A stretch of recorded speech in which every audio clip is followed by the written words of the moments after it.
જય દ્વારકાધીશ દોસ્તો, આપ સૌનું સ્વાગત છે આપની YouTube channel Krishna dairy farm પર। અને ફરી એકવાર હું હાજર છું એક ઘરેલું ઉપાય લઈને, જે આપણા પશુના સ્વાસ્થ્ય માટે, શરીર માટે બહુ સારો છે। અને તમે જો પશુપાલન કરતા હો તો આપણી ચેનલને લાઈક કરી દો, શેર કરી દો, અને સૌથી જરૂરી વાત સબસ્ક્રાઇબ કરી દો।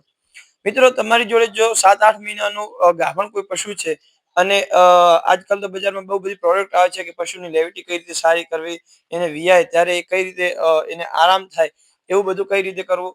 તો ઘણા બધા પશુપાલકોને આવું બધો પ્રશ્ન હોય કે બજારમાંથી લાવીને આપવું જોઈએ કે ઘરેથી। તમારી જોડે જો સગવડ હોય તો તમે ઘરે ફીડ એનું તૈયાર કરીને પણ આપી શકો છો, અને બજારમાં પણ અમુક અમુક વિટામિન એચ જેવા જે પ્રોડક્ટ મળે છે એ પણ લાવીને આપી શકો છો। પણ આજના વિડીયોમાં આપણે વાત કરવાના છીએ કે પશુને એવી કઈ બે વસ્તુ આપવી જોઈએ જે આપવાથી તમારા પશુનું જે છે અડર છે એ સારું રહે છે, એને વિયાણ વખતે એની તકલીફ ઓછી પડે છે, એનું બચ્ચું જે છે એ સ્વસ્થ જન્મે છે। આ બધી વાતની ધ્યાન રાખે એવી આપણે કઈ બે વસ્તુ આપવી જોઈએ। સૌથી પહેલી જે વસ્તુ આપવી જોઈએ એ છે જવનો ભરડો। જવનો ભરડો તમે રાંધીને પશુને આપી શકો છો। અને એક બીજી જે વસ્તુ આપવાની હોય છે એને સંચળ મીઠું આપણે જે કહી શકીએ, અને હિન્દીમાં એને કાળા નમક તરીકે ઓળખવામાં આવે છે। સંચળ મીઠાના આપણે પથ્થરને લાવી અને પશુને આ પ્રકારની જો ગમેન્ટ તમારી જોડે સગવડ હોય તો તમે ગમેન્ટમાં મૂકી રાખી શકો છો। અને એનો ઉપયોગ કરવાથી પશુ પાણી વધારે પીવે છે, ખોરાક એનું પાચન સારું થાય છે, અને બહુ બધા પ્રશ્નોમાં એને મદદરૂપ થાય છે।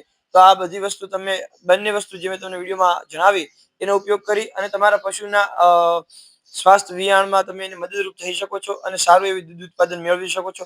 માહિતી જો તમને સારી લાગી હોય તો આપણા વિડીયોને લાઈક કરો, શેર કરો અને સબસ્ક્રાઇબ કરો। જય દ્વારકાધીશ।